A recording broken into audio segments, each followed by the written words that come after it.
ये मेरा 17वां विधानसभा क्षेत्र है। अब तक लाखों लोगों से मिला हूं मैं।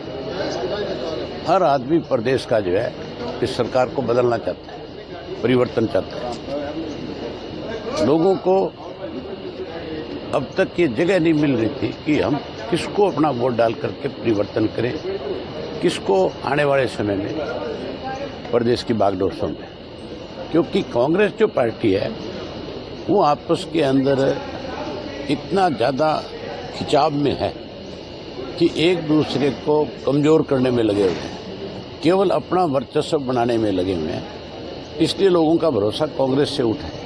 भूपेंद्र सिंह हुड्डा को 10 साल चीफ मिनिस्टर बनाया लोगों ने, और उसने 10 साल के अंदर इस तरह के हालात पैदा कर दिए थे कि जिस कांग्रेस को 67 सीट थी उसी कांग्रेस को 12-13 सीट पे लेकर के खड़ा कर दिया। आज अगर उन्होंने अच्छे काम किए होते तो सत्ता से बाहर नहीं होते।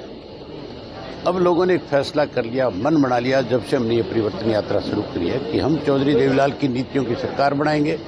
आज लोगों को चौधरी ओम प्रकाश चौटाला का 2000 से 2005 का जो समय था, जिस तरह उन्होंने हर वर्ग के लोगों के लिए काम किया, आज लोग उसको याद करते हैं और लोग कहते हैं हम एक बार फिर आपकी सरकार बनाएंगे। जो कांग्रेस के प्रभारी हैं वो कह रहे हैं कि अब की बार बीजेपी का ना नॉन जाट चलेगा ना जाट चलेगा, अब की बार तो दोबारा से कांग्रेस आएगी। इसको कैसे देखते हैं सर? आज अभी उनकी मीटिंग चल रही है, मीटिंग के दौरान इन्होंने दिल्ली में बयान दिया।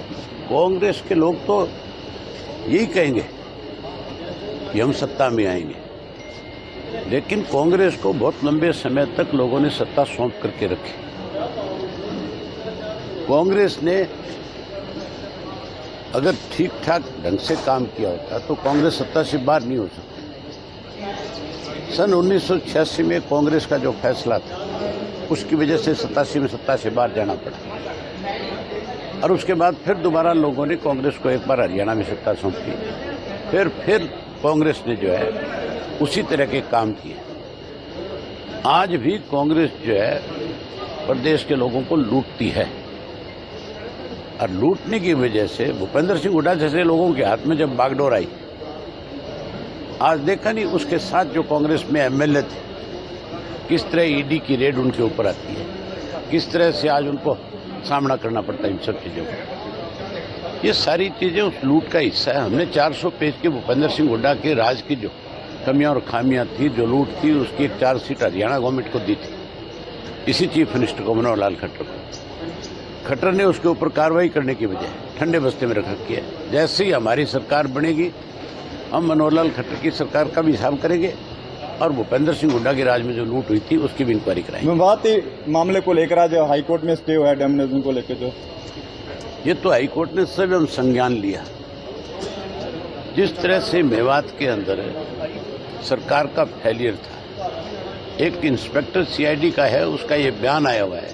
उसने ये कहा है कि मैंने 15 दिन पहले अपनी रिपोर्ट अपने अधिकारियों को दी थी कि मेवात के अंदर आने वाले समय में कभी भी स्थिति खराब हो सकती है। सरकार ने क्यों नहीं उस चीज को संभाला?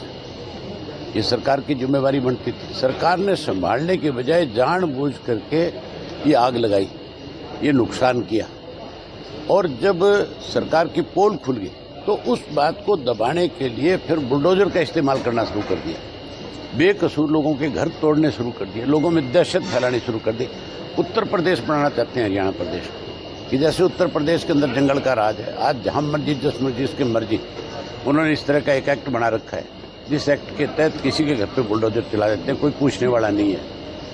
इसी तरह हरियाणा के अंदर करना चाह रहा है। हरियाणा में कभी आज तक इस तरह के राइट्स नहीं हुए, ये राइट्स बीजेपी ने कराए, इसका खामियाजा भाजपा को भुगतना पड़ेगा। अगर अब बात की जाए तो अनिल विज कह रहे हैं कि मैंने जो करना था, जो कार्रवाई करनी थी कर ली है, अब मुख्यमंत्री देखेंगे आगे।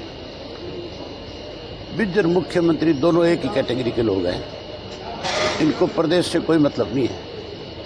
ये लोग जिस तरह के फैसले लेते हैं उससे जनता का बहुत बड़ा नुकसान होता है, और जनता की बार बहुत बड़ा सबक सिखाई। आपको भी सिक्योरिटी को लेकर हाईकोर्ट ने कहीं नोटिस दिया है सरकार को? मेरे को जिस तरह से मेरे पीए के पास फोन आई, मैंने एसपी के पास कंप्लेंट भिजवा दी थी। उसके बाद 2 दिन तक मुझे सिक्योरिटी दी गई सरकार की तरफ से, और 2 दिन के बाद में विड्रा कर ली गई। मैं नहीं जाना चाहता था हाईकोर्ट, लेकिन पार्टी के जो सीनियर लोग हैं, पार्टी के जो एडवाइजर्स हैं, उन सब ने कहा कि हमें इस मामले में अपनी तरफ से सरकार को भी लिखना चाहिए और सरकार के साथ हाईकोर्ट जाना चाहिए। हमने एक चिट्ठी लिखी सरकार को, हमने पूछा भी आपने अब तक क्या कार्रवाई की है, अभी तक सरकार का कोई जवाब नहीं है। इसलिए फिर सारे साथियों ने राय मशवरा करके तय किया कि कोर्ट जाऊंगा। अब 10 तारीख लगी है, 10 तारीख को देखो क्या होगा। सर एक पेपर हुआ था सीट, उसमें रिपीट की बात आ रही है, स्टूडेंट कहते हैं 25 से 30% उसमें रिपीट हुए हैं आंसर। ये एग्जाम होने ही नहीं चाहिए, इनकी जरूरत नहीं है। आप मुझे एक चीज बताओ, जब एक आदमी ने बीए कर ली, एक आदमी ने एमए कर ली, एमएड कर ली, बीएड कर ली, वो उस पोस्ट के लिए क्वालिफाई करता है, उसका दूसरा एग्जाम जो है उस डिपार्टमेंट का, उसमें जाए वो, अगर उसको क्लियर नहीं करता तो नौकरी ना मिले उसको, अगर क्लियर करता है उसका राइट बनता है। ये तो परेशान करना है लोगों को।